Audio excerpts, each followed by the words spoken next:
नमस्कार। Rare class के online YouTube platform पर आप सभी का स्वागत है।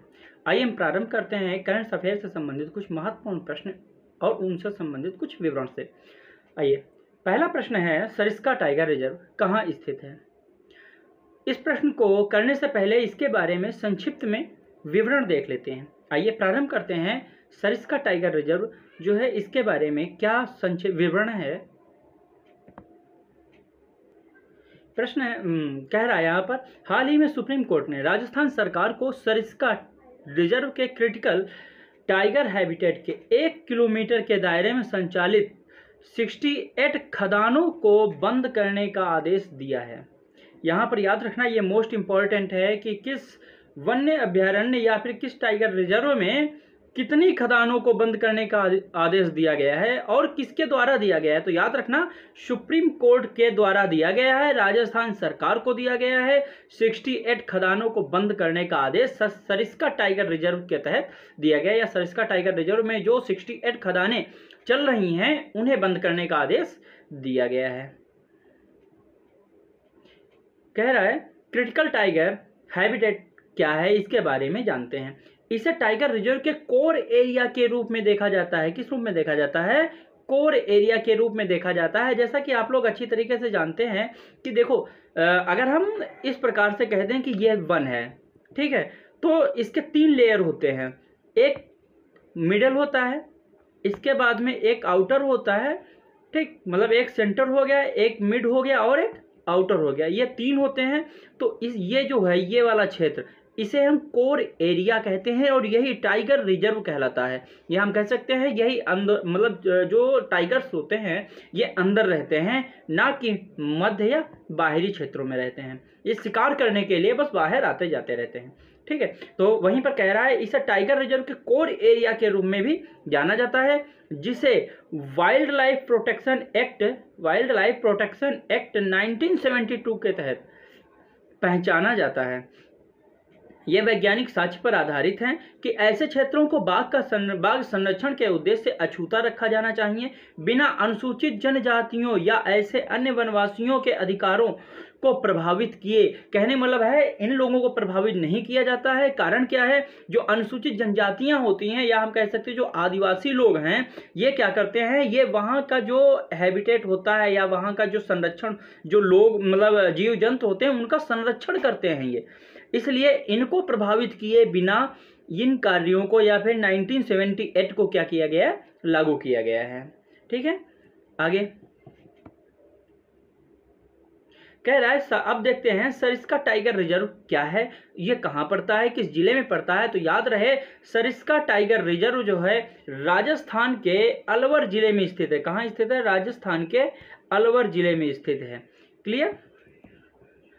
यह बाघों को सफलतापूर्वक स्थानांतरित करने वाला दुनिया का पहला रिजर्व है। याद रखना, दुनिया का पहला टाइगर रिजर्व कौन सा है? सरिस्का टाइगर रिजर्व है, जो कि सफलतापूर्वक बाघों का क्या किया है, स्थानांतरण किया है, ठीक है। इस बदौलत ये मोस्ट इंपॉर्टेंट हो जाता है। देखो पहला क्वेश्चन तो ये बन गया, सरिस्का टाइगर रिजर्व कहाँ है। दूसरा क्वेश्चन ये बन गया कि बाघों को सफलतापूर्वक स्थानांतरित करने वाला दुनिया का पहला टाइगर रिजर्व कौन सा है। तो कौन सा है?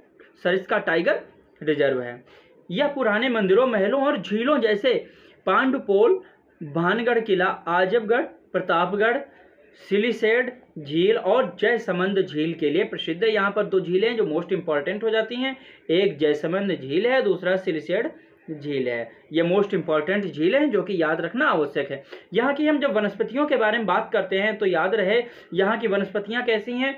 यहाँ की वनस्पतियाँ उष्णकटिबंधीय शुष्क पर्णपाती हैं, ठीक है। दूसरा उष्णकटिबंधीय कांटेदार वन, इस प्रकार मतलब शुष्क पर्णपाती और कांटेदार वन दोनों प्रकार की यहाँ पर वन या वनस्पतियाँ पाई जाती हैं। इन वनस्पतियों में ढोक के पेड़ हैं, सालार है, कदया है, गोल है, बेर है, बरगद है, गुगल है, बांस है, कैर है, अडूसा आदि मतलब वनस्पतियाँ पाई जाती हैं। याद रहे कई बार ये प्रश्न पूछ लिए जाते हैं कि इनमें से कौन सी वनस्पति किस रिजर्व में स्थित हो। इसमें जो मोस्ट इंपॉर्टेंट हैं, जो याद करने लायक हैं, वो याद रखना, एक तुम्हारा सालार हो गया, दूसरा ढोक के पेड़ हो गए और तीसरा गूगल हो गया और एक ये कदया। ये 4 मोस्ट इंपॉर्टेंट हैं जो आपको याद रखना आवश्यक है। अब कह रहा है कि मणिपुर टट्टू या मैतेई सागोल के बारे में बात कर रहा है यहाँ पर, ठीक है। अब मणिपुर टट्टू क्या होता है? मणिपुरी जो टट्टू होते हैं, टट्टू किसे कहते हैं? जो खच्चर होते हैं हम उनको टट्टू कहते हैं, ठीक है। तो यहाँ पर है मणिपुर सरकार ने मणिपुरी टट्टू या मैतेई सैगोल, कौन? मैतेई सैगोल, सागोल को, जो कि एक प्रसिद्ध घोड़ा है। देखो यहाँ पर कह रहा है घोड़ा है, क्यों? क्योंकि ये एक बनावटी घोड़ा है, या हम कह सकते हैं कि ये खच्चर है, ठीक है, जो घोड़ा और गधे के मिश्रण से तैयार होता है, ठीक। तो ये क्या है? एक प्रसिद्ध घोड़ा है, या हम कह सकते हैं घोड़े की एक प्रजाति या उसकी एक नस्ल है, जो इतिहास के पन्नों में लुप्त होने से बचाने के लिए विभिन्न संगठनों और संघों के साथ हाथ मिलाया है। तो किसने हाथ मिलाया भैया? मणिपुर सरकार ने मिलाया है। क्यों मिलाया है? ताकि वो मणिपुरी टट्टू या मैतेई सागोल नामक जो घोड़ा है या घोड़े की प्रजाति है, इसे लुप्त होने से क्या किया जा सके? बचाया जा सके।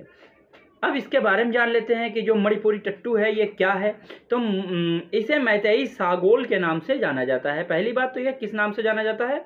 मैतेई सागोल के नाम से जाना जाता है। यह भारत की 7 मान्यता प्राप्त घोड़ा और टट्टू नस्लों में से एक है, ठीक। देखो, प्राप्त 7 घोड़ा और टट्टू नस्लों में से एक है। टट्टू हमने अभी आपको बताया, टट्टू कहते हैं खच्चर को, ठीक है। चूंकि नस्ल किसकी होती है? घोड़े की होती है, इसलिए इसे हम घोड़ा भी बोल सकते हैं और टट्टू भी बोल सकते हैं। अन्य नस्लों में मारवाड़ी घोड़ा, काठियावाड़ी घोड़ा, जांसकरी टट्टू, स्पीति टट्टू, भूटिया टट्टू और कच्छी सिंधी घोड़ा शामिल है, ठीक। इस नस्ल को मूल पोलो टट्टू माना जाता है। अब देखो यहाँ पर मोस्ट इंपॉर्टेंट है कि क्वेश्चन यहाँ से बनता है, क्या किस टट्टू को मूल पोलो माना जाता है, या किस टट्टू को हम पोलो नाम से भी जानते हैं? तो याद रहे, मणिपुरी टट्टू या मैतेई सागोल नाम के टट्टू को हम पोलो टट्टू के नाम से भी जानते हैं, ठीक। क्यों जानते हैं? क्योंकि आधुनिक पोलो मणिपुर के पारंपरिक सागोल कांगजेई खेल से निकला है। किससे निकला है? सागोल कांगजेई खेल से निकला हुआ है। इस बदौलत मोस्ट इंपॉर्टेंट हो जाता है। ये क्वेश्चन याद रखना, इससे जो क्वेश्चन बनता है, ठीक है। आइए, यहां कह रहा है,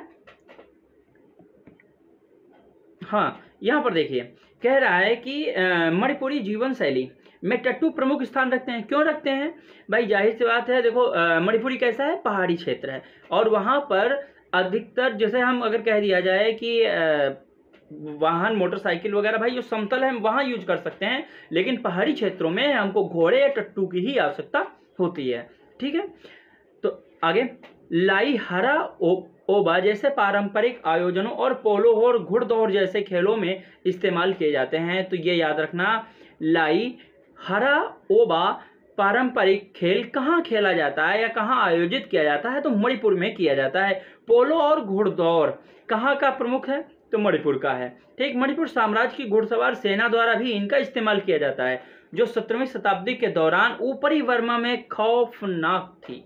अर्थात हम कह सकते हैं 17वीं शताब्दी में जो टट्टू थे ये बर्मा में पाए जाते थे, और इस बदौलत मणिपुर, नागालैंड जैसे क्षेत्रों में अंग्रेज सरकार वहां पर पूर्णतया शासन नहीं कर सकी थी। क्यों?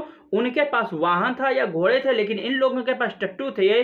उन टट्टू से इन सभी को परेशान करते थे, ठीक है।